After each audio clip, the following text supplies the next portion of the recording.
வணக்கம். ஒளிபடைத்த கண்ணினாய் வா வா வா, உறுதி கொண்ட நெஞ்சினாய் வா வா வா, இளைய பாரதத்தினாய் வா வா வா என்று பாடிய பாரதி 1882 எட்டயபுரத்திலே தோன்றுகின்றார்.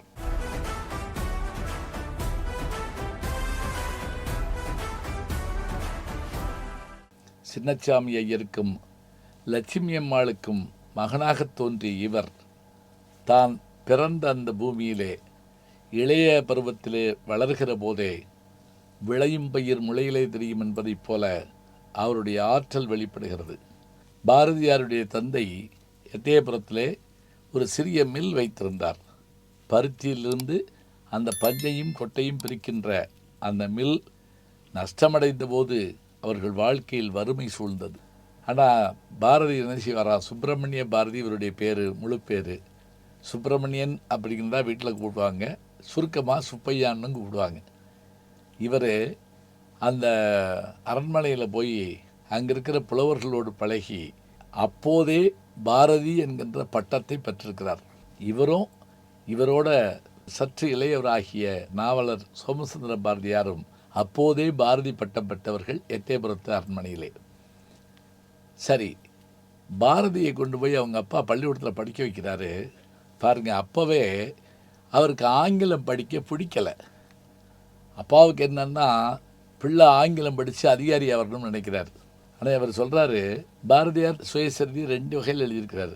ஒன்று, தன்னுடைய கவிதை நடையில் சுயசரிதை எழுதியிருக்கிறார். இன்னொன்று என்ன அப்படின்னா, சின்னச்சங்கரன் கதை அப்படின்னு நகைச்சுவை ததும்ப எழுதியிருக்கிறார். இதில் பாரதி சுயசரிதையினுடைய பகுதியில் தன்னுடைய கருத்தை எப்படி வெளிப்படுத்துவார் தெரியுமா?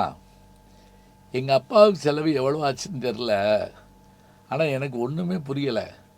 நான் சொல்லி எங்கள் அப்பா கேட்கல. செலவு தந்தைக்கு 1000 சென்றது, தீது எனக்கு 10,000 சேர்ந்தன, நலம் ஓர் எத்துணையும் கண்டிலேன், இதை 40,000 கோயில் சொல்லுவேன்னு சொல்லி அப்போவே எழுதுறாருங்க. ஏண்டா போய் இந்த கல்வியை படிக்க சொல்கிறான்னு. ஆனால் அவர் ஆங்கிலம் படித்தார்.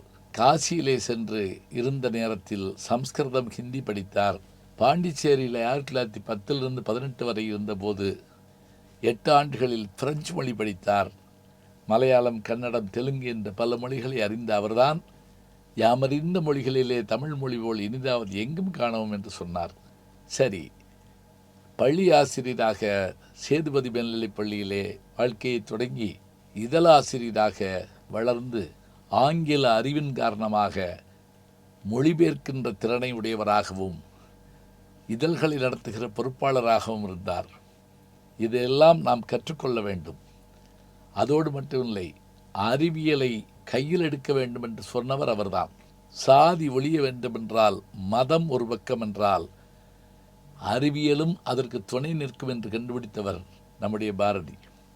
2 உதாரணம் சொல்கிறேன் பாருங்க.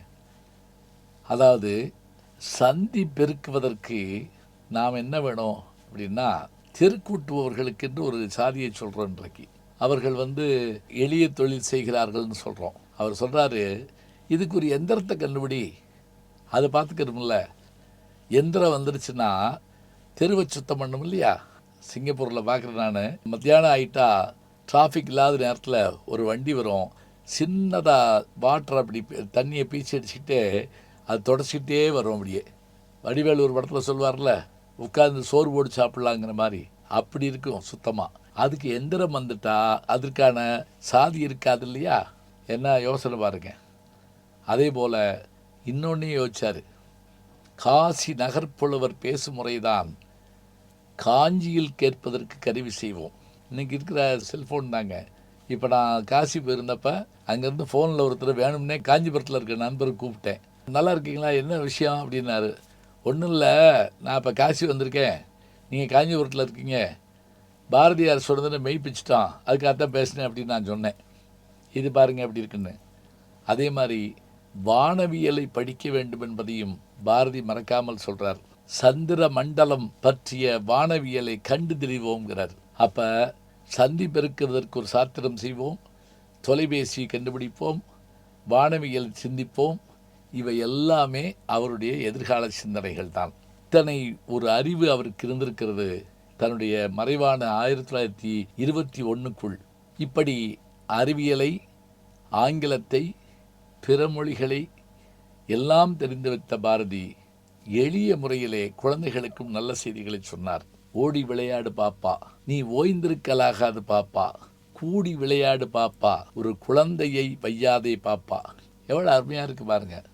அப்போவே சொல்லியிருக்காரு, கையில் செல்ஃபோனை வச்சுக்கிட்டு நீ உட்கார்ந்து வீடியோ கேம்ஸ் விளையாடாத, ஓடி போய் விளையாடு. அதுக்கு மட்டும் இல்லை, காலை எழுந்தவுடன் படிப்பு மூளைக்கு, பின்பு கனிவு கொடுக்கும் நல்ல பாட்டு காதுக்கு, மாலை முழுதும் விளையாட்டு உடம்புக்கு என்று வழக்கப்படுத்திக் கொள்ளு பாப்பா. தெய்வம் நமக்கு துணை பாப்பா, ஒரு தீங்கு வரலாக அது பாப்பா. நீதி உயர்ந்த மதி கல்வி, அன்பு நிறைய உடையவர்கள் சான்றோர். இப்படி சொல்கிற அந்த வார்த்தை அவர்கிட்ட தான் இருந்தது. சாதிகள் இல்லையடி பாப்பா, குலம் தாழ்ச்சி உயர்ச்சி சொல்லல் பேதம் என்று சொன்னவர் சாதியை வேணான்னாருங்க. ஆனால் அவர் எந்த இடத்துல சாதியை ஒத்துக்கிட்டார் தெரியுங்களா? காக்கை குருவி எங்கள் ஜாதி, நீல் கடலும் மழையும் எங்கள் கூட்டம்னார். இயற்கையை ஏற்றுக்கொண்ட ஒரு பெருமை, பிற உயிர்களை தன்னுடைய இனத்தோடு சேர்த்து கொண்ட பெருமை.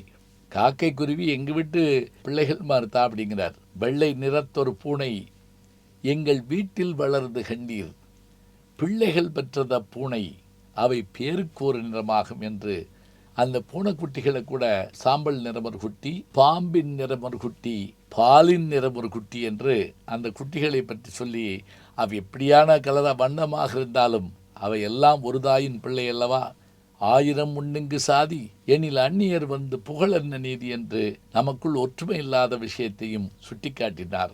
இலக்கியம் என்ற வகையில் பார்க்கிற போது கண்ணன் பாட்டு, குயில் பாட்டு, பாஞ்சாலி சபதம் என்ற முப்பெரும் காப்பியங்களை படைத்தவர் அவர்தான். வால்ட் விட்மனை போற்றினார்.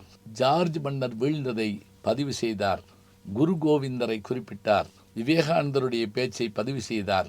டைட்டானிக் கப்பல் மூழ்கி போனதை கூட தன்னுடைய பத்திரிகையிலே பதிவு செய்த ஒரு ஆச்சரியகரமான மனிதர் பாரதி. சக்கரவர்த்தினி என்ற ஒரு பத்திரிகையும் நடத்தினார். இப்படி எல்லா திசைகளிலும் அவருடைய எண்ணம் சென்றது, வென்றது. பாரதியை படிக்கிற போதெல்லாம் அவருடைய கவிதைகள், உரைநடைகள், அவருடைய வசன கவிதைகள் என்று அத்தனையும் படிக்கிற போது உற்சாகம் பீரிட்டெழுகிறது என்று சொன்னால், பாரதியை சிந்திக்கிற போதெல்லாம் நமக்கு மனத்தில் எழுச்சி ஏற்படும். உண்மையில் எழுச்சி நாயகன் பாரதி. நாம் சோர்ந்திருக்கிற போதெல்லாம் பாரதியை சிந்திப்போம், எழுச்சி பெறுவோம், உயர்வு அடைவோம். நல்ல செய்திகளை நாளும் சிந்திப்போம். நாளை சந்திப்போம். நாளும் நல்ல தமிழ் கேட்க முனைவர் ஞானசம்பந்தம் அவர்களின் கேளுங்கள். கண்டிப்பாக கேளுங்க. நான் கேட்டுட்டு இருக்கேன். அன்புக்குரிய யூடியூப் நேயர்களே, நீங்கள் இன்னும் என்னை நெருக்கமாக பின்தொடர வேண்டும் என்று சொன்னால் ட்விட்டர், இன்ஸ்டாகிராம், ஃபேஸ்புக் போன்ற சமூக வலைதளங்களில் பின்தொடர்ந்து வாருங்கள். நாம் முன்தொடர்ந்து செல்வோம்.